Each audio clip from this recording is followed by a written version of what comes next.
ইজ্জত বিশ্বের মধ্যে সর্বশ্রেষ্ঠ নবী কাকে বানিয়েছেন? নবীর নাম কি বলেন?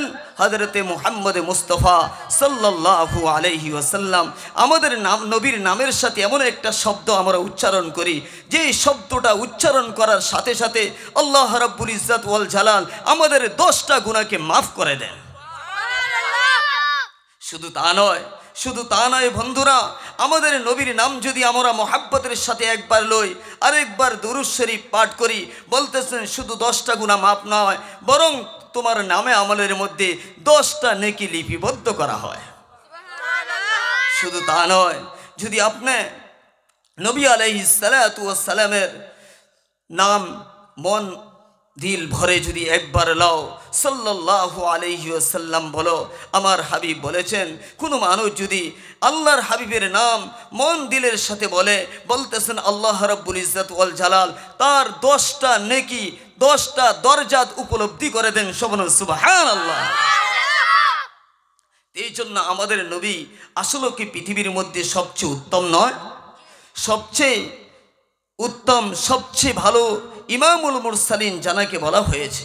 বন্ধুরা আমার, বাবার আমার, হাদিস শরীফের মধ্যে বর্ণিত হযরত আবু যর গিফারি রাদিয়াল্লাহু তাআলা আনহু নবী আলাইহিস সালাতু ওয়াস সালামকে প্রশ্ন করলেন, ইয়া রাসূলুল্লাহ কাইফা আলিমতা আন্নাকা নাবিয়্যুন? হে নবী, আপনি কিভাবে জানেন, আপনি কিভাবে ইয়াকিনের সাথে বলেন আপনি যে বিশ্ব নবী, আপনি যে সাইয়্যিদুল আউয়ালিন ওয়াল আখিরিন, সাইয়্যিদুস সাকালাইন, শাফিউল মুজনাউইন, রাহমাতুল লিল আলামিন, আপনি কিভাবে জানেন? কে প্রশ্ন করেছে? নবীর সাহাবী আবু যর গিফারি রাদিয়াল্লাহু তাআলা আনহু। নবী আলাইহিস সালাম বলেন, ও আবু যর, আমি তার প্রমাণ দেব। বলতেছেন, নবী দেন তো প্রমাণটা। বলতেছেন, আল্লাহর হাবিব সাল্লাল্লাহু আলাইহি সাল্লাম বললেন, 2জন ফেরেশতা আল্লাহ রাব্বুল ইজ্জত পাঠিয়েছেন। 2জন ফেরেশতা দুনিয়ার বুকের নবীকে তালাশ করতেছিল। একজন আসমানের মধ্যে ছিল, আরেকজন জমিনের মধ্যে পাও রেখেছে। বলতেছেন, একজন ফেরেশতা আরেকজন ফেরেশতাকে বলে, আরে আমরা যাকে তালাশ করতেছি, আমরা যাকে ঢুঁড়তেছি, আমরা যার তালাশে এখানে আসছি, তুমি কি ওই ব্যক্তিটা নাকি যেখানে দাঁড়িয়ে আছে? বলতেছেন, ওই নিচের জমিনের মধ্যে যে ফেরেশতা দাঁড়ানো অবস্থায় ছিল, সে বলতে লাগলো, হ্যাঁ হ্যাঁ, এটি হলো বিশ্ব নবী, এটি হলো আখিরি নবী, এটি হলো সাইয়্যিদুল আম্বিয়া, এটি হলো ইমামুল মুরসালিন রাহমাতুল লিল আলামিন। চিৎকার দিয়ে বলেন সুবহানাল্লাহ। বন্ধুরা আমার, শুধু তা নয়, একজন ফেরেশতা আরেকজন ফেরেশতাকে বলে, ফাজিনহু বিরাজুলিন ওয়াহিদ, চলো পৃথিবীর ভূখণ্ডের মধ্যে এমন একজন নেক ব্যক্তিকে নিয়ে আসা হোক, আর আমাদের নবী বিশ্ব নবীকে এক পাল্লায় রাখা হোক, মাপ দেওয়া হোক কার পাল্লায় ভারী হয়। হাদিস শরীফে বর্ণিত, হাদিস সাক্ষী দেয় আল্লাহর হাবিবের ওজন ভারী হয়ে যায়। সুবহানাল্লাহ। শুধু তা নয়, তারপরে ফেরেশতা বলতেছেন, না, পৃথিবীর মধ্যে সবচেয়ে দামি নামি নেককার ব্যক্তি 10 জনকে নিয়ে সিলেক্ট করা হোক, 10 জনকে এক পাল্লায় রাখা হোক, আমাদের নবীকে এক পাল্লায় রাখা হোক। হাদিস সাক্ষী, 10 জনের পাল্লা উপরে উঠে যায়, আমাদের নবীর পাল্লা নিচে ঝুঁকে যায়। সুবহানাল্লাহ। আপনারে বলেন, আমরা যদি এখানে 10 জন এক পাল্লায় রাখা হয়, আরেক পাল্লা যদি আপনি থাকেন মুরব্বী সাহেব, তাহলে 10 জনের পাল্লা ভারী হবে না হালকা হবে? ভারী হবে না। কিন্তু আমাদের নবী এমন একজন নবী, এমন মর্যাদাশীল নবী, এমন দয়ার নবী, এমন মায়ার নবী, এমন রহমতের নবী, আমাদের নবীর পাল্লা কি হয়ে যায়?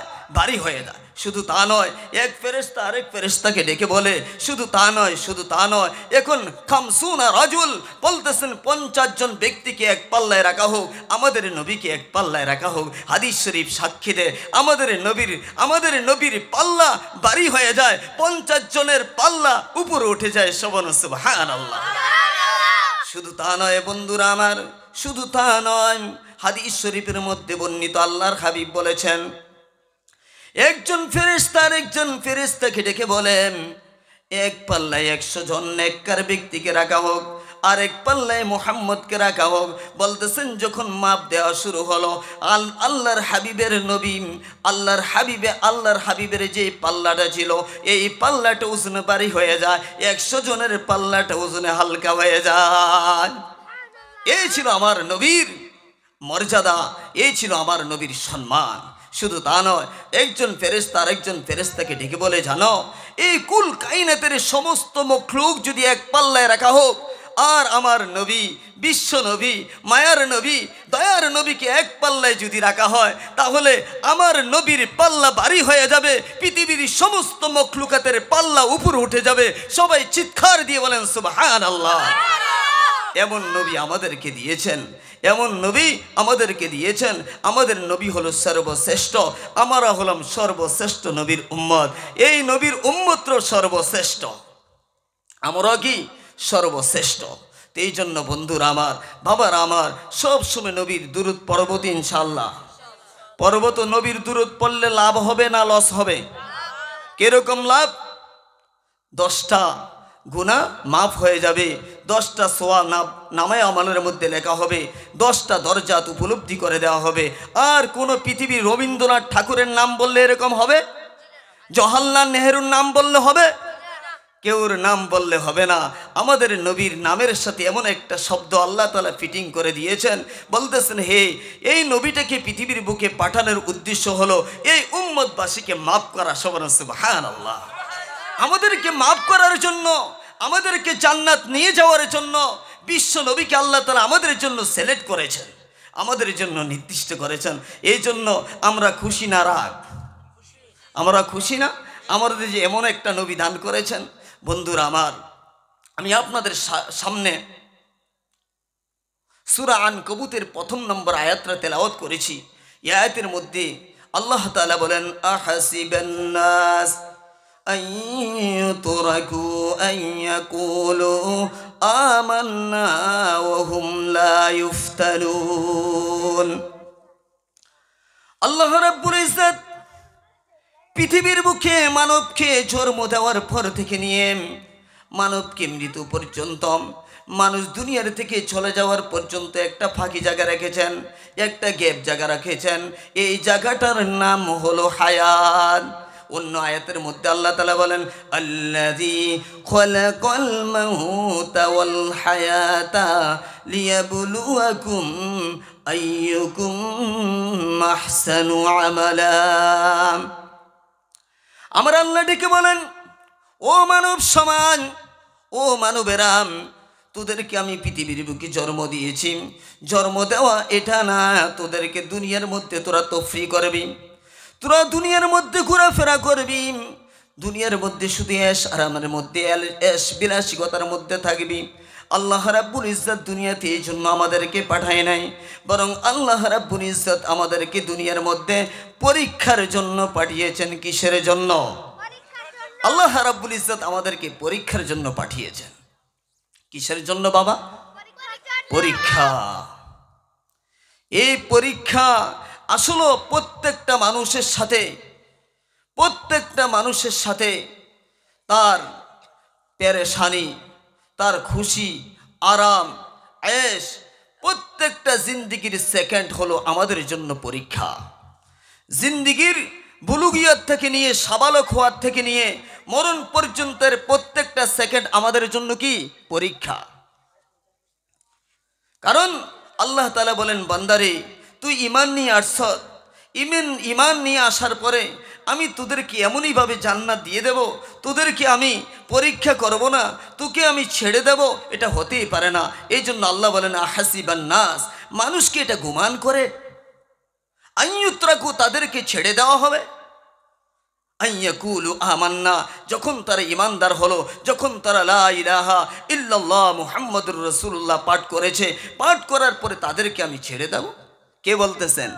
আল্লাহ বলতেছেন। হে মানব সমাজ, আল্লাহ বলতেছেন তোমাদেরকে ছাড়বে না, বরং তোমাদেরকে পরীক্ষা করা হবে।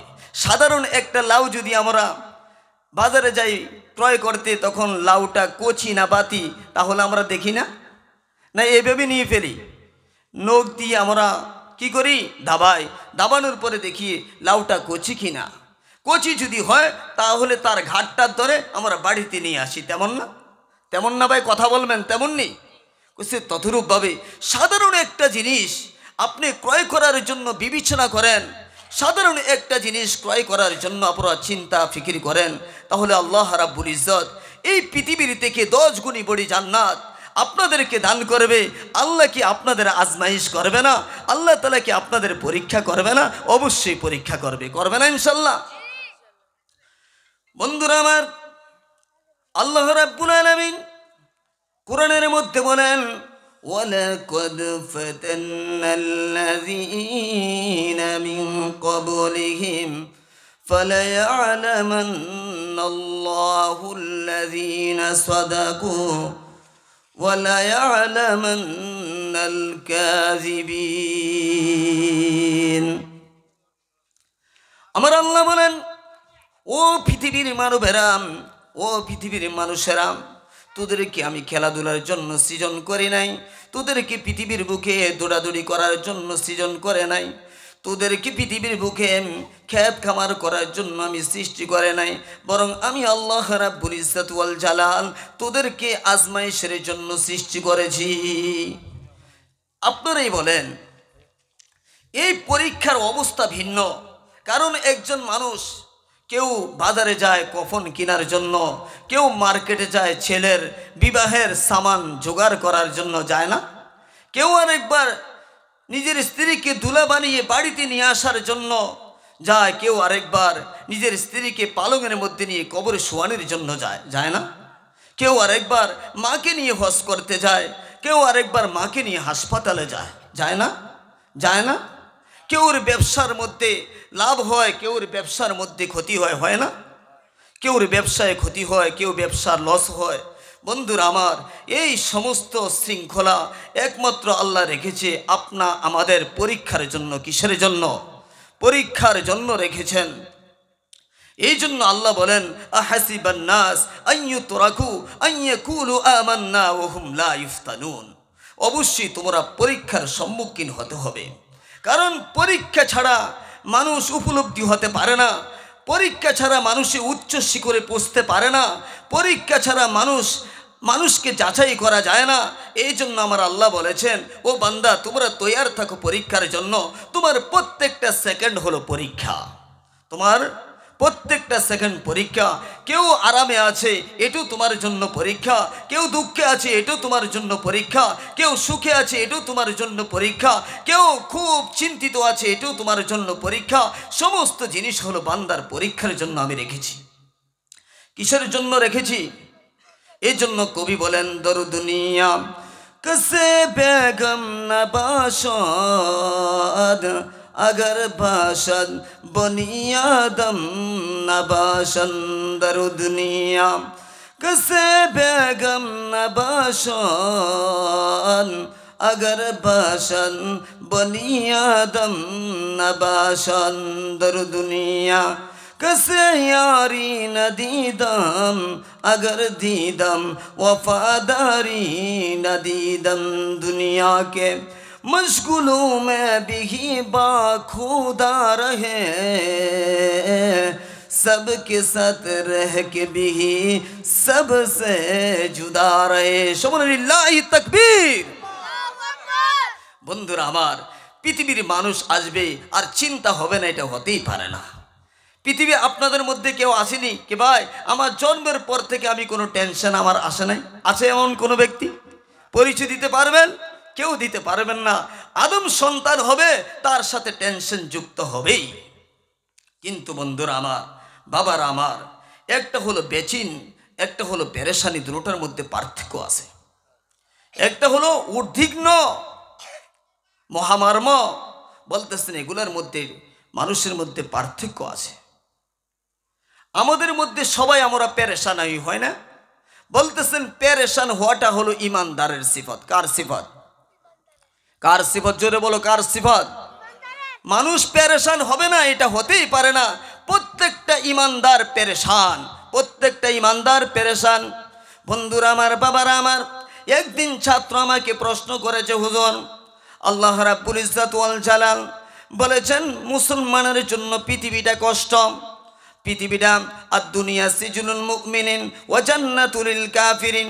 বলতেছেন দুনিয়াটা হলো মুমিনদের জন্য কয়েদখানা, আর কাফিরদের জন্য হলো দুনিয়াটা জান্নাত। এটা আমাদের বুঝে আসছে না। কারণ কি, অনেক মুমিন মানুষ দুনিয়ার মধ্যে খুব কষ্টে থাকে, কিন্তু কাফির মানুষ দুনিয়ার মধ্যে খুব তো ফ্রি থাকে না, খুব মজা মারে। কিন্তু বন্ধুরা আমার, বাবারা আমার, এখন কিভাবে অনেক মুসলমানও দুনিয়ার মধ্যে কষ্ট পায় না, আখিরাতের মধ্যে কষ্ট পাবে। এটার ব্যাখ্যা কি? আল্লাহ তাআলা কোরআনের মধ্যে বলেছেন, উলাইকা আলা হুদাম মির রাব্বিহিম ওয়া উলাইকা হুমুল মুফলিহুন। আমি দৃষ্টান্ত দিয়ে ছাত্রদেরকে বোঝাচ্ছি। বাবারা আমার, ভাইয়েরা আমার, পৃথিবীর মধ্যে মুমিন বলো কাফির বলো, ওই যারা মুমিন হবে প্রকৃতপক্ষে তাদের কোনো টেনশন থাকে না। কিন্তু তাদের সামনে মুসিবত আসে, তাদের সামনে বিপদ আসে, তাদের সামনে পেরেশানি আসে। আর কাফির যারা হবেন তারা দুনিয়াটাও টেনশন, আখিরাতেও টেনশন। টাকা পয়সা থাকলে টেনশন থাকে যায় কি কারণ কি জানেন? টাকা পয়সা দিয়ে শান্তি ক্রয় করা যায় না, ঠিক কি ঠিক না? টাকা পয়সা দিয়ে কি শান্তি ক্রয় করা যায়? কখনো যায় না। আপনি যদি কোটি টাকার মালিক থাকেন তাহলে আপনার মনে যে আপনার শান্তি আসবে, এটা অসম্ভব ব্যাপার। কারণ শান্তি দেখে, শান্তি সৃষ্টি করে কে? আমি একটা দৃষ্টান্ত দিয়ে বোঝাই। দুনিয়ার মধ্যে কাফির আর মুমিনের পরিচয়টা।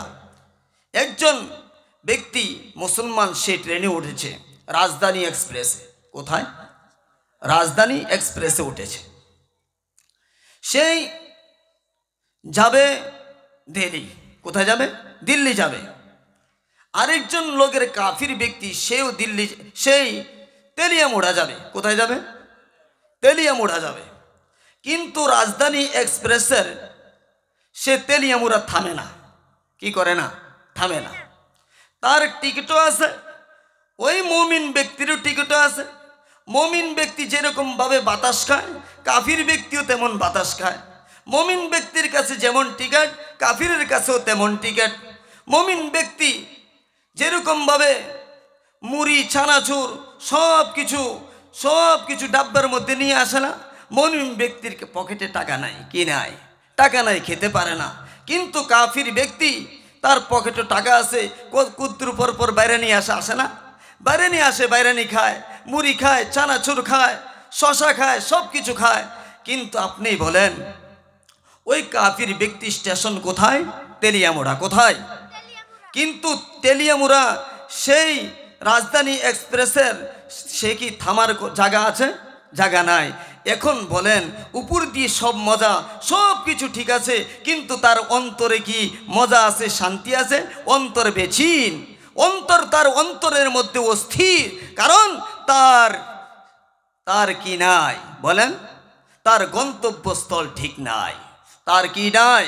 গন্তব্যস্থল ঠিক নাই। তেমনি বন্ধুরা আমার, বাবারা আমার, একজন মুসলমান, প্রকৃতপক্ষে যারা মুসলমান তাদের গন্তব্যস্থল মুতাআয়্যান, তার গন্তব্যস্থল নির্দিষ্ট। সমস্ত মুমিনের গন্তব্যস্থল কোথায়? চিল্লে বলেন জান্নাত। সমস্ত মুমিনের গন্তব্যস্থল কোথায়? বন্ধুরা আমার, এই জন্য আমি বলতেছিলাম সমস্ত মুমিন জান্নাতে যাবেন। দুনিয়ার মধ্যে কষ্ট, দুনিয়ার মধ্যে বিপদ, সব কিছু সহ্য করবেন। কিন্তু দুনিয়ার মধ্যে, দুনিয়া থেকে যখন চিরতরে বিদায় নিয়ে যাবেন, আল্লাহ রাব্বুল ইজ্জত ওয়াল জালাল এমন ব্যক্তিকে জান্নাতের মধ্যে ডুবকি লাগাবেন। আল্লাহ তাআলা বলবে, ও আমার বান্দা, দুনিয়ার মধ্যে অনেক কষ্ট করেছ, অনেক কষ্ট সহ্য করেছ, এখন দুনিয়া থেকে তুই এখন আখিরাতে আমার কাছে আসলি। আমি আল্লাহ রাব্বুল ইজ্জত ওয়াল জালাল তোকে জান্নাতের মধ্যে ডুবকি লাগামো। ডুবকি লাগানোর পরে তাকে জিজ্ঞেস করা হবে, ও আমার বান্দা, পৃথিবীর বুকে কেমন কষ্ট তুমি সহ্য করেছ? তখন বান্দা বলবে, আল্লাহ রে, আপনি কি বলতেছেন? পৃথিবীর বুকে তো আমি কোনো কষ্ট দেখিই নাই। সুবহানাল্লাহ। দুনিয়ার মধ্যে অনেক কষ্ট সহ্য করেছেন, কিন্তু যখন জান্নাতে টুপকি দেওয়া হবে, জান্নাতের মধ্যে একটা ডুবানো হবে, তাকে ডুবিয়ে দেওয়ার পরে তাকে জিজ্ঞাসা করা হবে, বান্দা, দুনিয়ার মধ্যে কিরকম তুই কষ্ট করেছ? বলবে, না আল্লাহ, না আল্লাহ, আল্লাহ, পৃথিবীর বুকে আমি কোনো কষ্ট দেখিই নাই। এই জন্য আমার আল্লাহর হাবিব বলেছেন, হুজিবাতুল জান্নাতু বিল মাকারি। এই জান্নাতকে আল্লাহ তাআলা সমস্ত কষ্টের মাঝে সাজিয়েছেন। সবাই চিৎকার দিয়ে বলেন সুবহানাল্লাহ।